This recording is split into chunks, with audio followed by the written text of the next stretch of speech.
And materials required to do this practical: laptop or PC, Arduino Uno board with USB connector, breadboard 1 number, LED 5mm 1 number, resistor 100 ohms 1 number. Let us discuss microcontroller based Arduino boards. Arduino boards are microcontroller-based development boards that are widely used for prototyping and building electronics projects. The Arduino platform provides an easy-to-use hardware and software environment for beginners and professionals alike to create interactive projects. Microcontroller. Arduino boards are built around microcontrollers, which are small integrated circuits that contain a processor, memory, and input or output peripherals. Arduino IDE. The Arduino Integrated Development Environment (IDE) is a software application used to write, compile, and upload code to Arduino boards. It provides a simplified programming environment based on the wiring programming language, which is derived from C. Arduino boards typically feature multiple digital and analog input or output pins that can be used to interface with sensors, actuators, displays, and other electronic components. Arduino boards are versatile and can be used for a wide range of applications, including robotics, home automation, Internet of Things, IoT projects, wearable technology, interactive art installations, and educational activities. Task 1. Installing Arduino software on the PC. Step 1. Go to the official Arduino website at www.arduino.com and download the Arduino IDE for your operating system, Windows, Mac OS, or Linux. Step 2.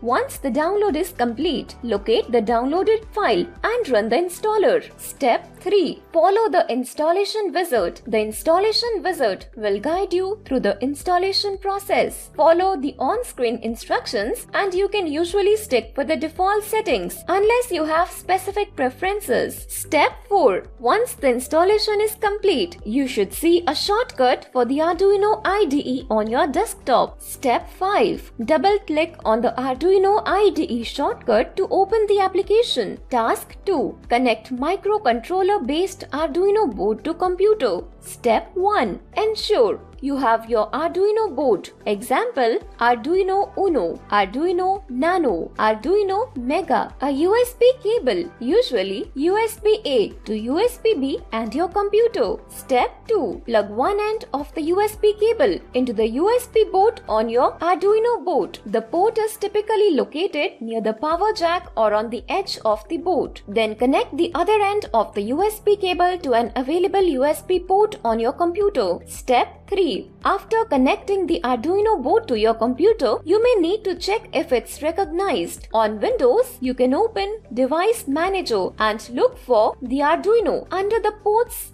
COM and LPT section. Step 4. Before you start coding, you might need to configure the Arduino IDE to work with your specific Arduino board. Go to Tools, Board and select your Arduino board from the list. Step 5. Insert the LED into the breadboard. Ensure the longer leg anode is connected to one row and the shorter leg cathode is connected to another row. Step 6. Insert one end of the resistor into the same row as the shorter leg of the LED cathode. Connect the other end of the resistor to another row on the breadboard. Step 7. Use a jumper wire to connect the row where the resistor's other end is inserted to any GND ground pin or the Arduino board. It's common to use the GND pin next to pin 13. Step 8. Use a jumper wire to connect the longer leg of the LED anode to a digital pin on the Arduino board. Let's use pin 13. Task 3. Execute simple programs. Step 1. In the Arduino IDE, go to File, New. to create a new sketch. This will open a new blank sketch window where you can write your code. Step 2. In the sketch window, you can write your Arduino code using the Arduino programming language, which is based on C, C++. If you are new to Arduino programming, you can start with simple programs. Step 3. Here's a basic example of a blink sketch which blinks an LED connected to pin 13 on the Arduino board. Once you have written your code, save your sketch by going to File, Save or pressing Ctrl+S. Step 4. Click the Upload button to upload the sketch to the Arduino board. Step 5. Click the Upload button, right arrow icon or go to Sketch Upload to upload the code to your Arduino board. The Arduino IDE will compile your sketch and transfer it to the connected Arduino board. Step 6. During the upload process, you will see status messages in the Arduino IDE's console at the bottom. Once the upload is complete, you'll see a Done Uploading message. Step 7. Once the sketch is uploaded, your Arduino board will execute the code. You should see the LED connected to the specified pin, blinking on and off according to the code. Recap. In this video, we have discussed how to connect microcontroller-based Arduino board to computer and execute sample programs. To execute simple programs. Thanks for watching.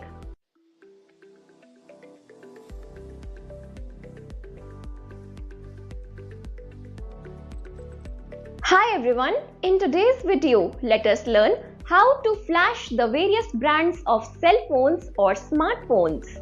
Objectives.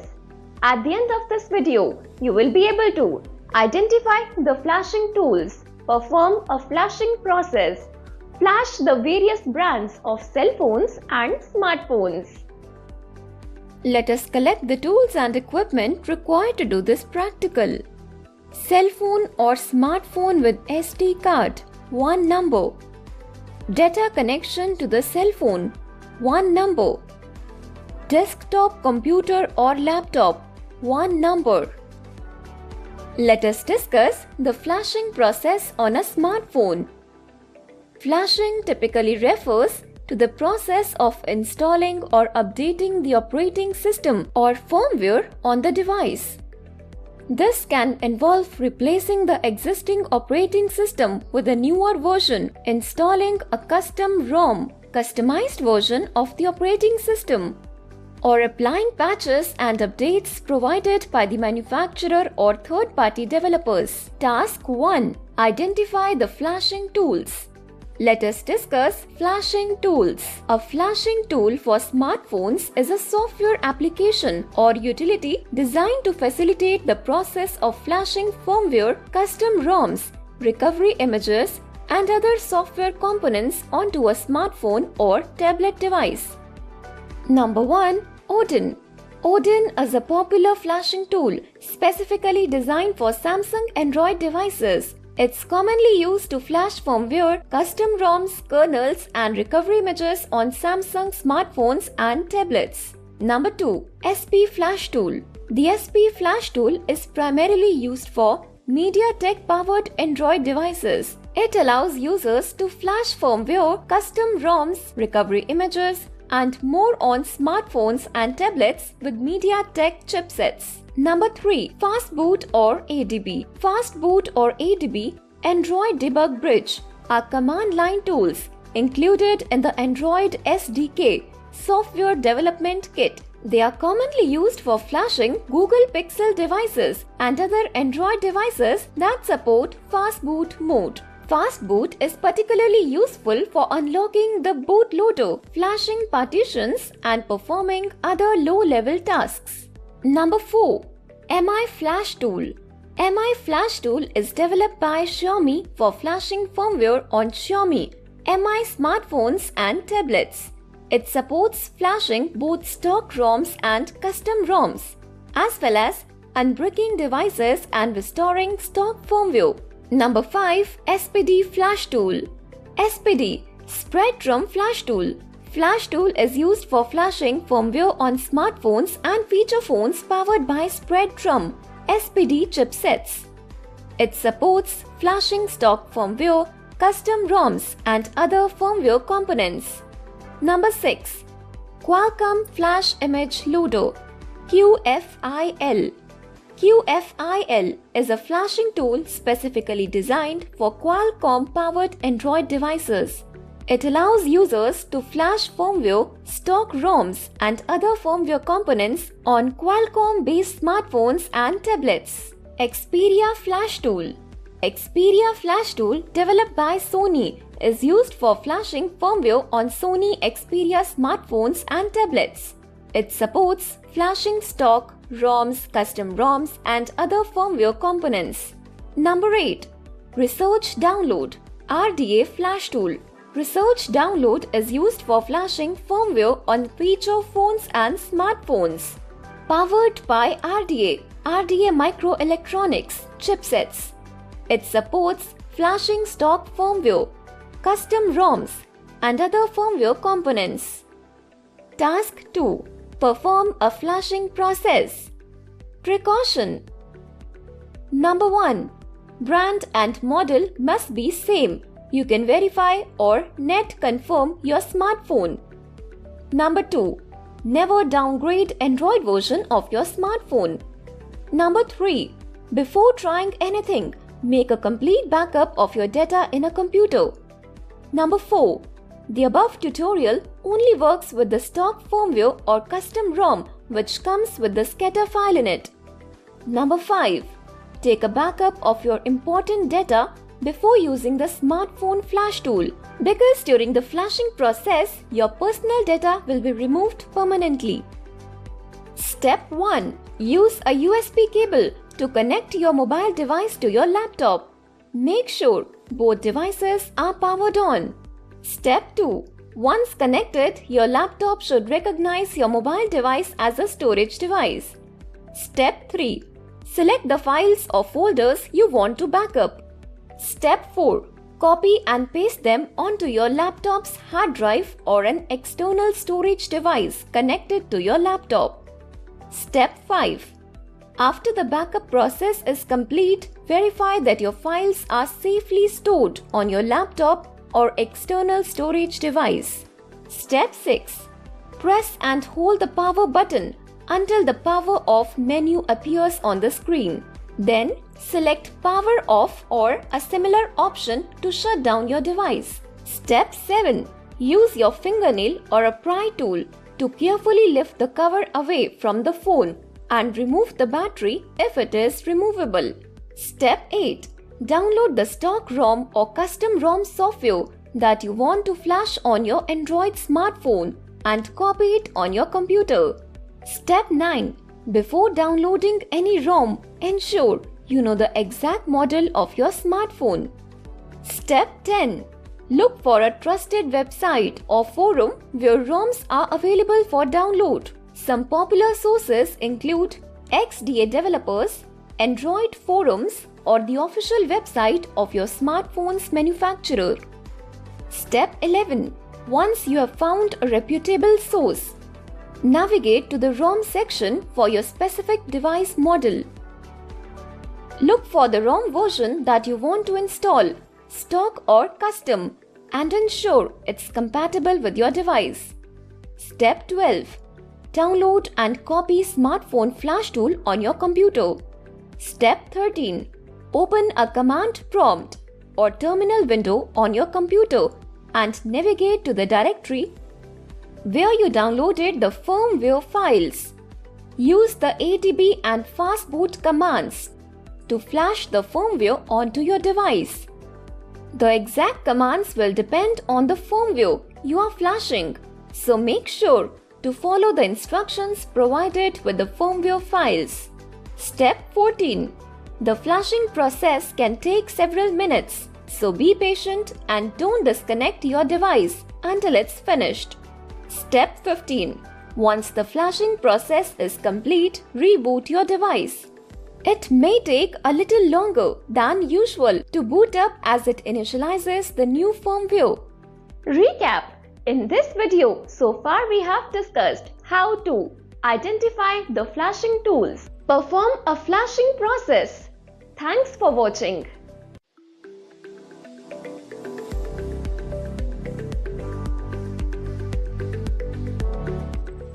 last video, we learned how to identify the flashing tools and perform a flashing process.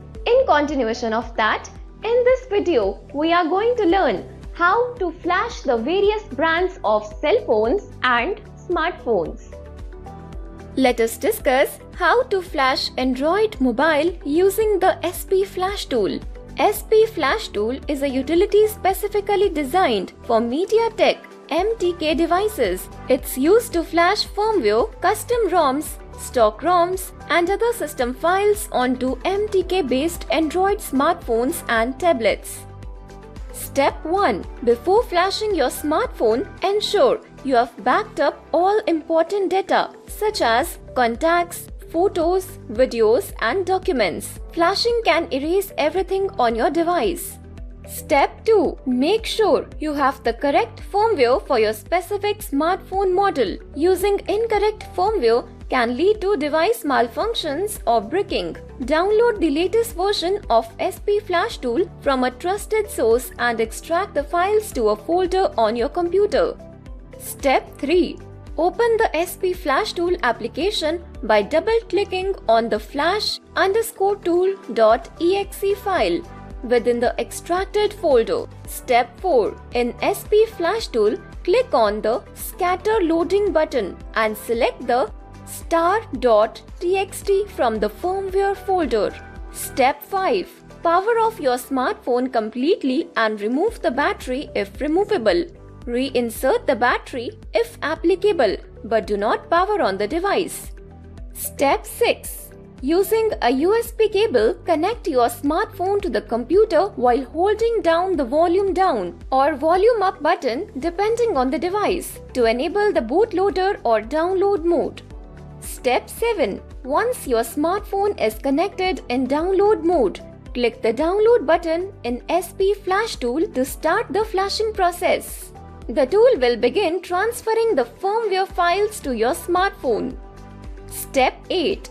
Wait for the flashing process to complete. You will see a green circle with the download OK message in SP Flash tool once the process is successful. Step 9. Your device may automatically reboot after the flashing process is complete. This is the normal part of the process and it indicates that the new firmware is being loaded. Step 10. Once your device has rebooted, observe the boot animation. If the boot animation appears without any errors or abnormalities, it's a good indication that the firmware has been successfully flashed. Step 11. Go to your device settings and check the firmware version. It should match the version you flashed using the SP Flash tool. Additionally, verify other settings and configurations to ensure they match your preferences. Step 12. Check your data including contacts, photos, videos and documents to ensure they have not been lost or corrupted during the flashing process. Cautions: do not disconnect your MediaTek device from the computer or close the SP Flash tool until the flashing process is complete to prevent bricking. Pay close attention to any warnings or instructions provided by the SP Flash tool and ensure you are using the correct firmware and settings for your device. Recap: in this video, we have discussed how to flash Android mobile using the SP Flash tool. Hello trainees, today we are going to learn about the identification and use of marking and measuring and testing tools and their application. The objectives of the video are: after the session you'll be able to identify the measuring tools, use and their application. Identify the marking tools, use and their application. Let's start. Marking of or layout is carried out to indicate the location of operation to be done and provide guidance during sequence of operations. Marking out is done with pencil or scriber, etc. Carpenter's pencil. Carpenter's pencil usually is an oval cross section. It is sharpened with a chisel. The pencil is not used for accurate work. Suitable pencil hardness for marking out on HB, H and F. Marking knife. It is made of steel fashioned to a point at one end and a sharp blade at the other end to form a cutting edge. The blade or knife is used for marking cut lines where a vertical shoulder is to be cut with a saw or chisel. The point is used for marking distances and scribing lines. Steel scriber. A steel scriber should be sharp at its point. It is used for scribing lines on which a chisel cut or a saw cut is made. The scriber should not be used as an awl. Do not strike the handle with a hammer. Marking gauge. Marking gauge is used for marking lines parallel to a face and edge. Example, gauging width and thickness. The gauge consists of square, wooden bar or beam on which wooden block or stock is sliding. This block can be fastened at any required measurement by use of a thumb screw. The gauge is set by loosing the screw and the stock is shifted to the distance required from the spur. Measurements are taken from a rule. After setting, the screw is tightened while gauging the stock is firmly held against the wood and pushed in forward direction. Mortise gauge. A mortise gauge is similar to a making gauge but with two spurs. The two spurs can be spaced at different distances and mark two parallel lines at a time. This is made of hard wood and has an adjusting screw in the end of the beam. The screw moves one of the spurs up and down or as desired. The other side of the beam is fitted with a single point as no other ordinary marking gauge. The gauge is used for marking mortises and tenons and similar joints using parallel lines. Cutting gauge. At the end of the stem, scribing knife is fixed with aid of one wedge. By loosening the wedge, the length of the knife may be increased or decreased. In broad planks, scribing marks can be marked with this gauge. Deep marks can be scribed with this cutting gauge for making grooves, rivets, and dovetails. It is possible to cut thin strips of timber and plywood up to 3 mm thick. Panel gauge. This is just like single marking gauge, but the stem and stalk are long. The length of the stem is 450 mm. In planks longer than 150 mm, scribing marks are made with the panel gauge. Trammel points. Trammel points are used for laying out larger circles and arcs. Two sliding points are fastened to a wooden batten or a steel rod at any distance required from each other by turning the knurled screw. The point is fastened to the batten or steel rod. Sometimes one of the points can be replaced by a pencil lead. Wing compass. It consists of a pair of dividers or legs made of steel. The legs are sharpened to points and at the top they are riveted or screwed. They are fixed at the required radius by means of a set screw. Uses: for setting out arcs of circles, to transfer the measurement from the steel rule to the job, to mark curves. The ruler or steel rule. It is used to measure linear lengths and draw lines. Collapsible woodwork technician's rule. It is also called zigzag rule. It consists of 10 pieces, each loosely riveted to one another. Each piece is 10 centimeters long and total length is 1 meter. Longer distances can be measured with this rule. Sometimes it contains British system measurements on the other side. Folding rule. It is also called foot rule. It has 4 folds, each of which is 6 inches or 150 millimeters long. It is joined in a plastic or metallic hinge.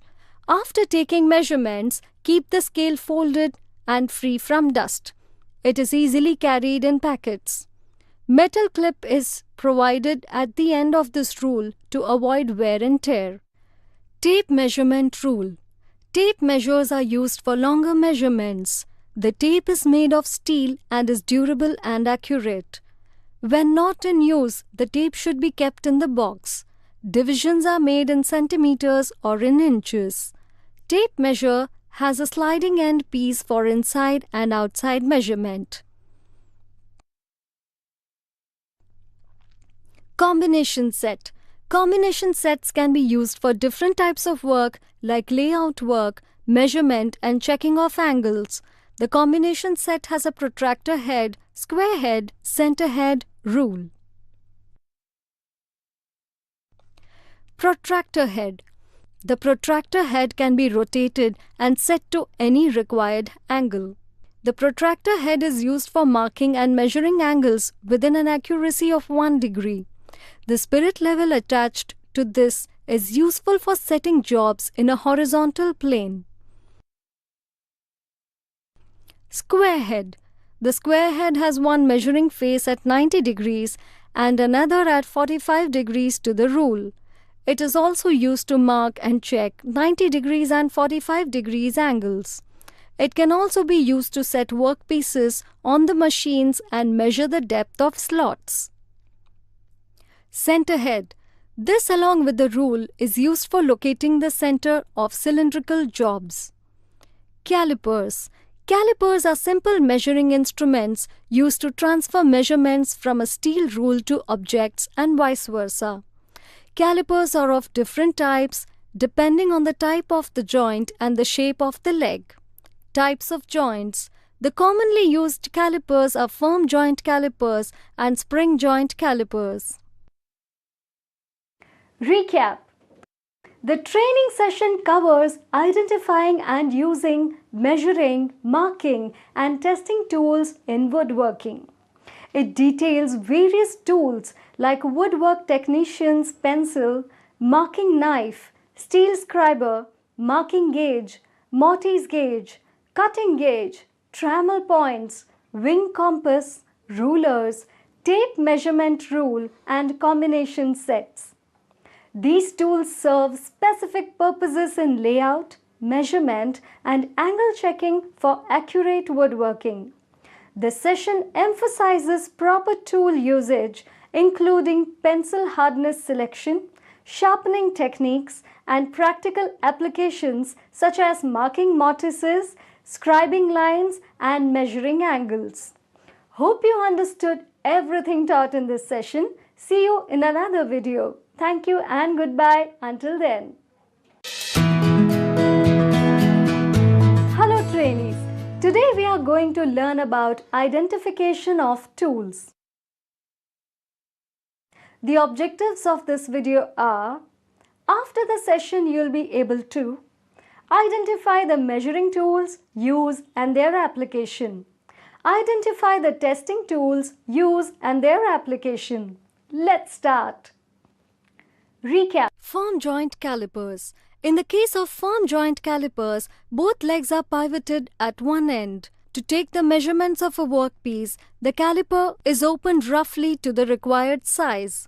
Fine setting is done by tapping the caliper lightly on a wooden surface.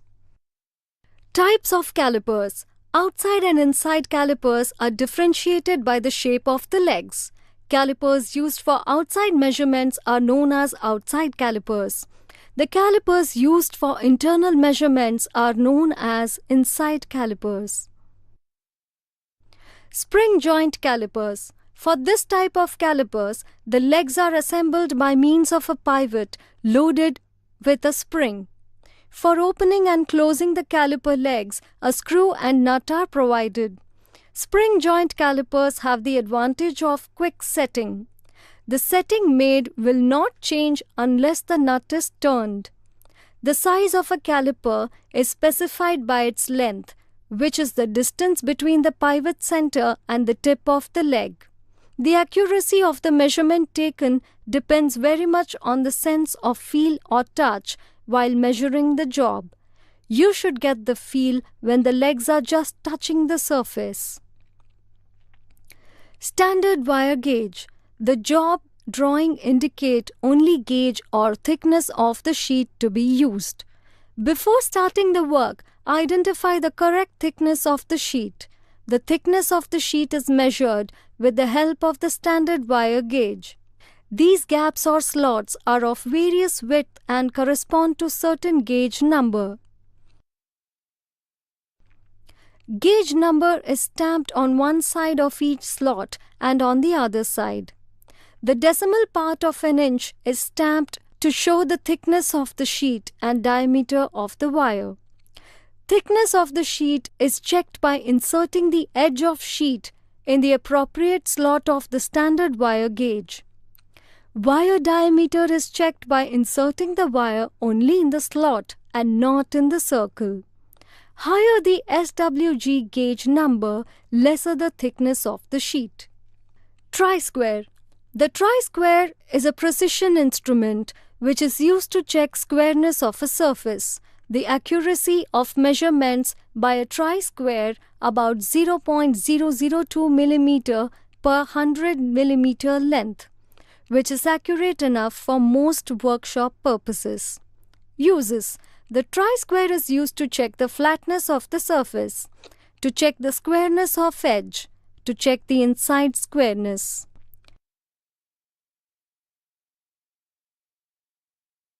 Mitre square. To mark 45 degrees and to test 45 degrees by mitre square is used at the end of its stock and at the cutting of the blade. It is fixed permanently by rivets. The length of its blade is 200 mm to 350 mm. There are graduations on its blade. The only difference between tri-square and mitre square is that the blade and the stock are fixed at 90 degrees in the tri-square and 45 degrees in the mitre square.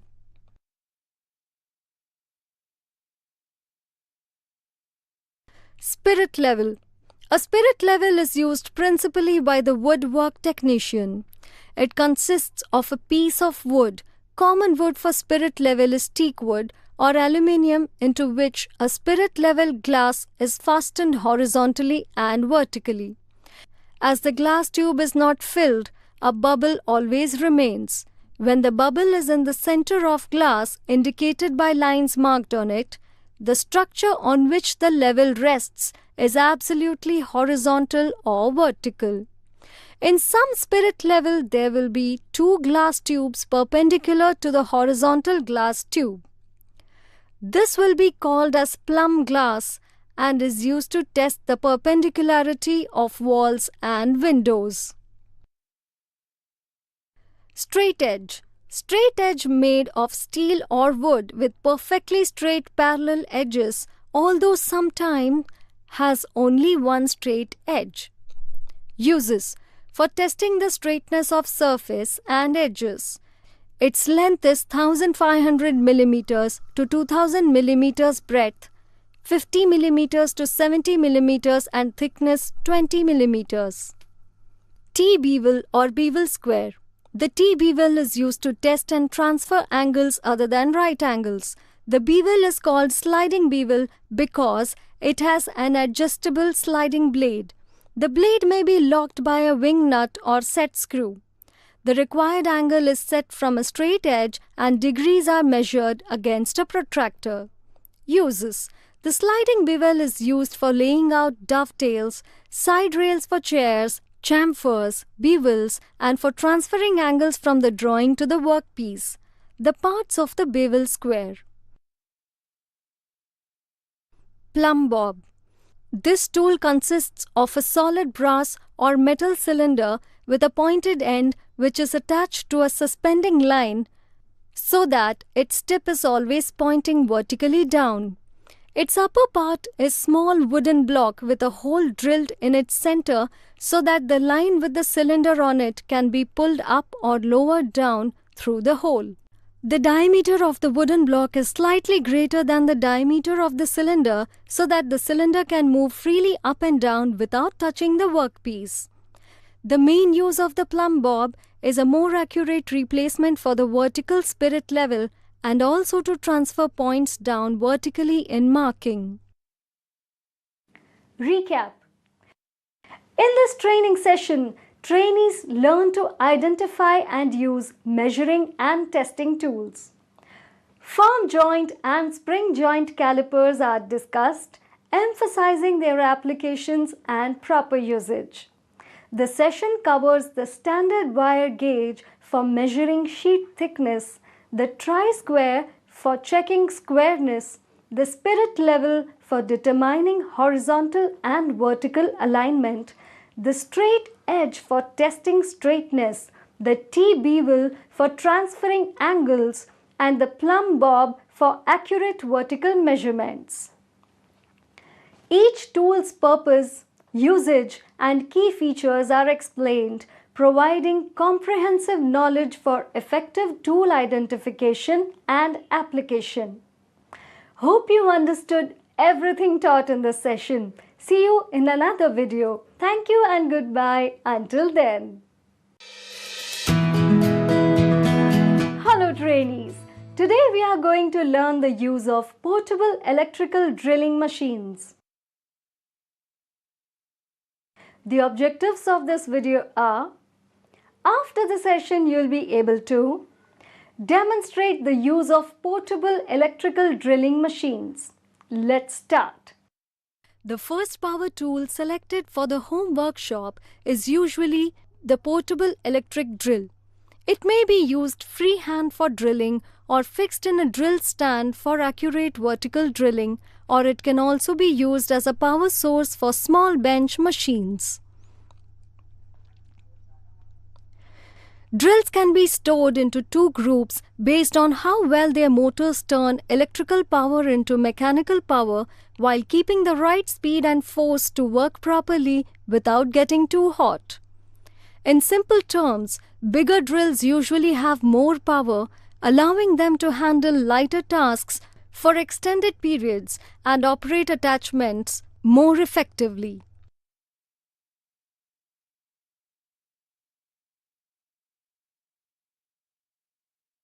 Light-duty electric hand drill. These are available in different forms.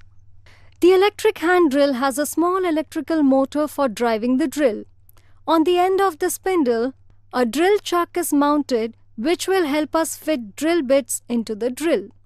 A handle to hold the electrical drill. Trigger switch to use the drill. Electric hand drills used for light duty will have usually a single speed. Heavy-duty electric hand drill. This drill has an additional feature by which the drill speed can be varied through a system of gears. This is particularly useful for drilling larger diameter holes for which a larger amount of torque is required. Precautions to be followed. Switch off and remove the plug from power to make adjustments. Use 3-core flexible leads and 3-pin plugs. Don't use cracked or faulty plugs which may cause leakage of current, which is very dangerous.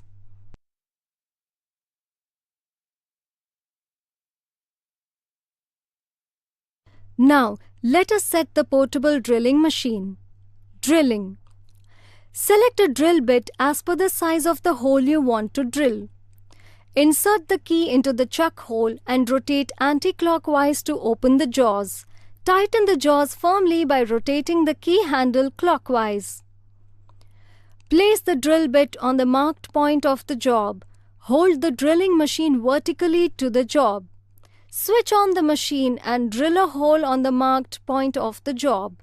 Give the pressure evenly while drilling to get a full depth.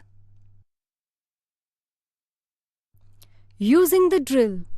Check the size of the wooden piece using the folding rule and make sure that the length, breadth and height is 250 mm by 45 mm by 25 mm. Mark, locate the center for the hole as shown using the tri-square and folding rule. Center punch the located drill centers by a gentle tap using a light hammer. Mount the job in a bench-wise. Select the drill bit and fix on drill chuck with the chuck key. Place the drill bit on the punched mark of the drill such that the drill is vertical. Switch on the drilling machine.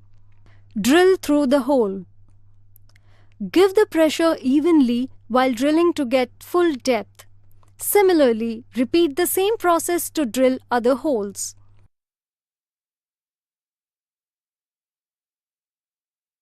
Precaution: make sure the drill or bit is secured in the chuck. Remove chuck key. Allow the motor to attain full speed before commencing to drill. Let's recap. Electric hand drills come in light and heavy duty types. The difference in them is having variable speeds and torque. We also saw that to change or fit the drill bit, use the key. Insert it into the chunk and rotate it anti-clockwise to open and clockwise close the jaw. Finally, we looked at the drilling process of keeping the electrical drill straight while drilling and following the safety procedures that come with it. Hope you understood everything taught in this session. See you in another video. Thank you and goodbye until then.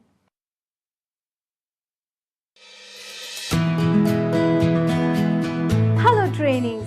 Today we are going to learn constructional features of hand auger, its application, different sizes of hand auger. The objectives of this video are: after the session you will be able to explain the constructional features of hand auger, list the application of hand auger, state the size of the hand auger. Let's start. A hand auger with a twisted shank and threaded point is similar to a twist bit with a long shank and used for boring large deep holes for poles, etc. in hardwood. The hand auger is available in sizes from 6 mm to 25 mm. Parts of a hand auger: point, shank, eye hole, body, handle. Let's see each of them in detail. Point. Point in the hand auger is shaped like a screw which is responsible for cutting.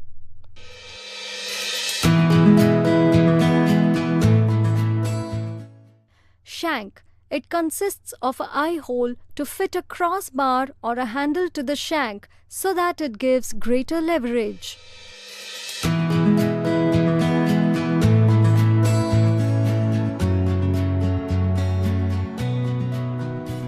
Body. The portion between the screw and the shank is called the body of an auger. The parts of the body are twisted. The twisted helps to form the cutting edges, to curl the wood chips and allow these to come out.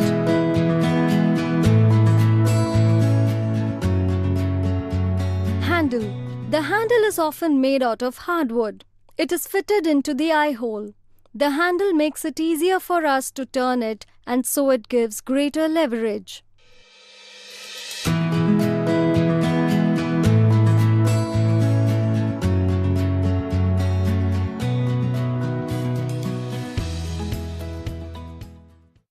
Now, let's see how to use auger.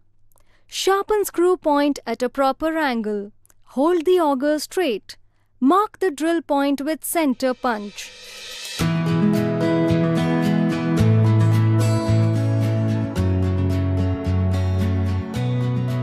Drive the handle clockwise with slow speed and high torque operation.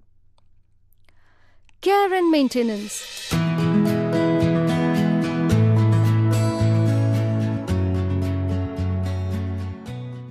Do not damage the threaded point. Make sure the handle is properly fitted.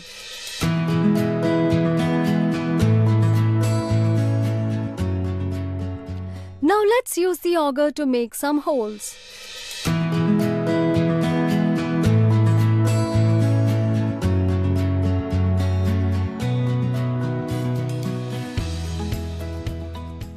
First, let's check the wooden piece size with the folding rule and make sure that the length, breadth and height of the wooden piece is 175 mm by 75 mm by 25 mm. Now, mark the locating holes using folding rule, marking gauge, tri-square as per the drawing.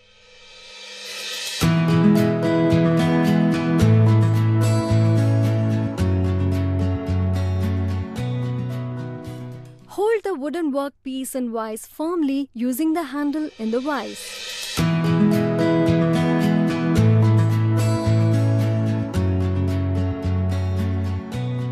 Place the auger on one of the marked locations and turn it clockwise to make the hole.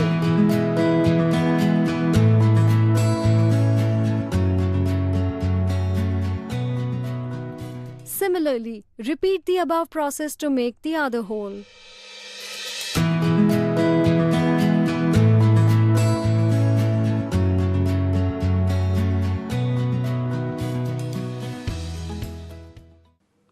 Recap. In this session, we looked at what are hand augers, the parts of the hand auger which are point, shank, eye hole, body, handle, and we looked at each of them in detail, and finally we learnt how to use the hand auger. Hope you understood everything taught in this session. See you in another video. Thank you and goodbye. Until then. Hello trainees. Today we are going to learn the use of jack plane. The objectives of this video are: after the session you'll be able to set the plane for planing, set the jack plane blade, plane a wooden piece to face side and face edge, care and use of the plane.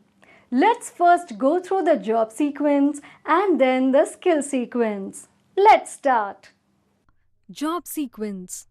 Plane the face side, face edge 120 into 25 into 250 millimeters. Set the jack plane for planing.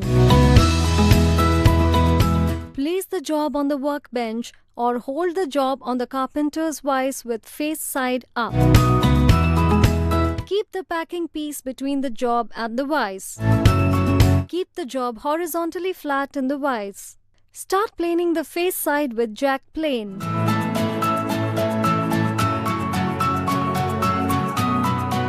Check its flatness with a tri-square.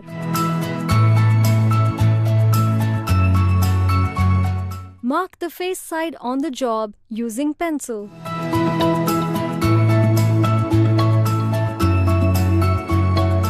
Place the face edge up and hold it in the vise with a packing piece.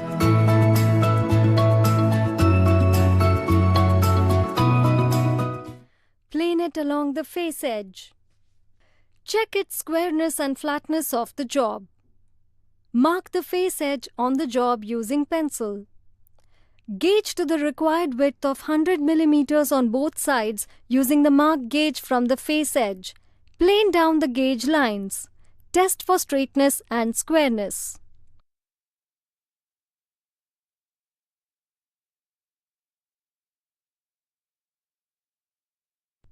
Set the marking gauge 21 millimeters for the required thickness. Gauge to the required thickness of 21 millimeters from the face side using marking gauge on both the edges. Plane down the gauge lines. Test for flatness.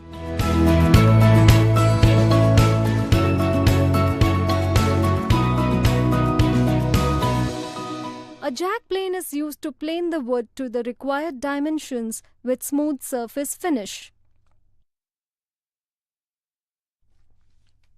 Setting and adjusting the plane blade is necessary for even and uniform cuts while planing. Step in setting. The two steps in setting the plane blade are: setting the plane blade to the required depth of cut, adjusting the cutting edge of the plane blade parallel to the plane sole or bottom face.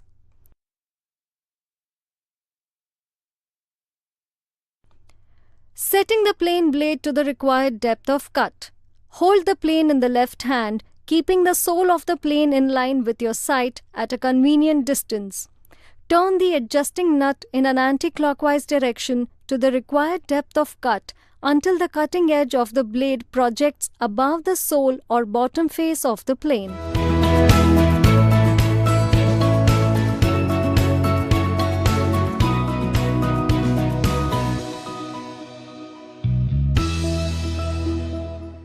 Adjust the plane blade parallel to the sole of the plane. Check whether the cutting edge of the blade is parallel to the bottom face of the plane. If not, move the adjusting lever gently to the left or right until it is parallel.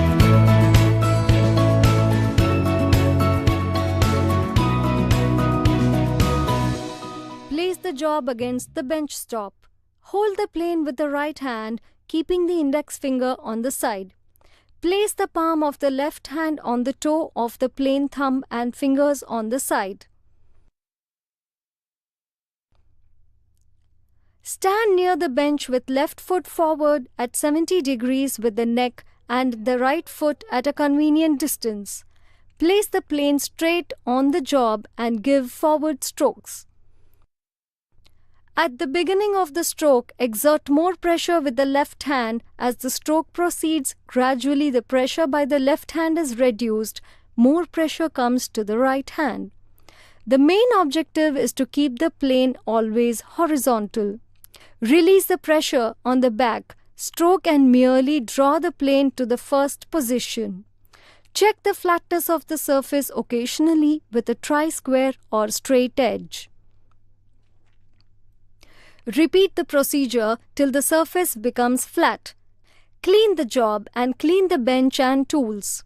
Precautions: do not give pressure by right hand when you start the planing.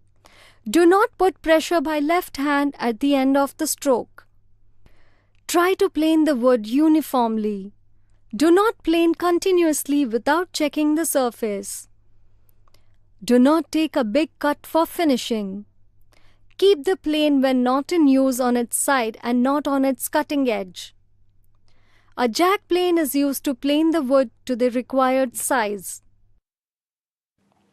Recap.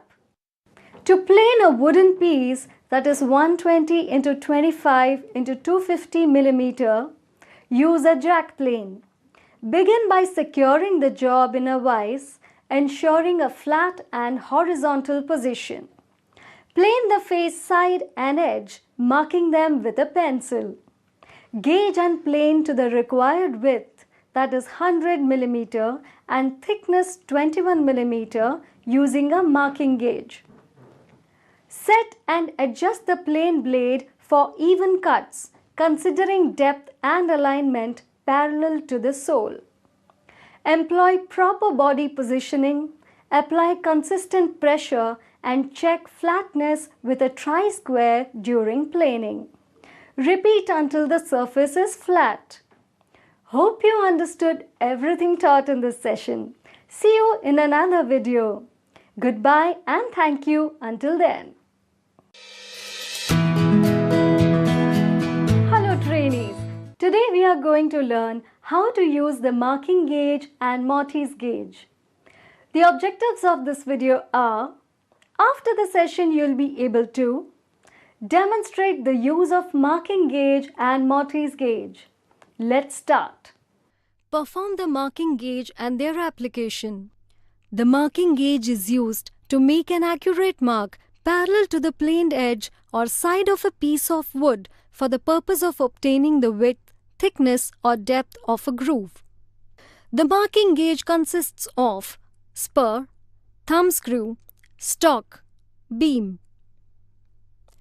To use a marking gauge, hold the gauge in the left hand keeping the spur up. Hold the foot rule in the right hand and set the required distance between stock and spur. Keep the graduation of foot rule in front. Adjust the stock with the help of your left hand thumb and index finger. Now the marking gauge is set. Tighten the thumb screw. Check the measurement of accuracy. Hold the gauge stock in the right hand thumb on the top behind the spur, the forefinger on the stock and the 3 other fingers on the stem of the tool. Place one end of the piece against the bench stop and the other end in left plan. Place gauge stock in contact with the face edge of the piece and spur, touching the piece slightly in slanting position. Give forward strokes on the stock near the end. Hold the piece in your left hand and complete the gauge mark. Check the gauge mark with the foot rule. Precautions: Do not use a long spur for gauging. Do not see the distance by keeping the rule flat. Do not press the spur while gauging. Do not try to make a deep gauge. Keep the stock face rubbing against the straight edge. Do not put the spur at right angles with the face. Task 2. Perform the Mortise gauge and their application. Hold the Mortise gauge in your left hand and keeping the spur up.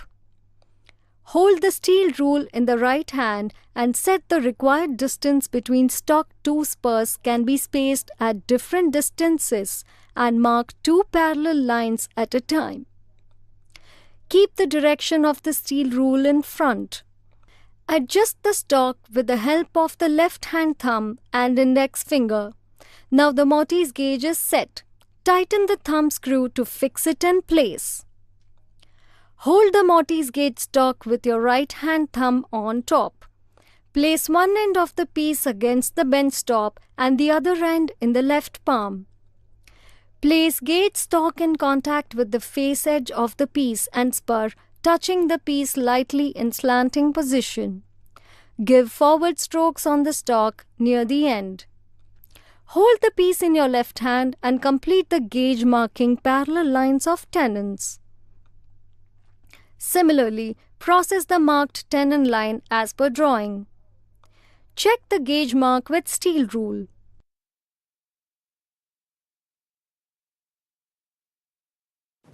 Recap.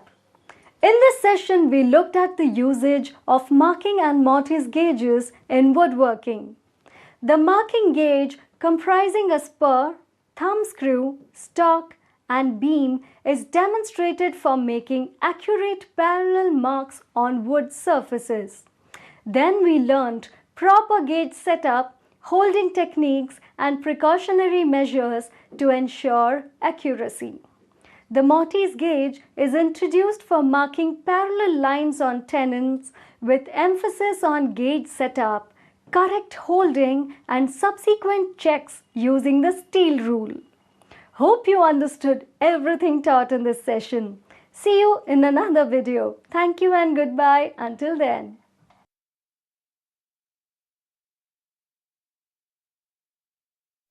नमस्कार, मैं दिव्यांशी चौहान।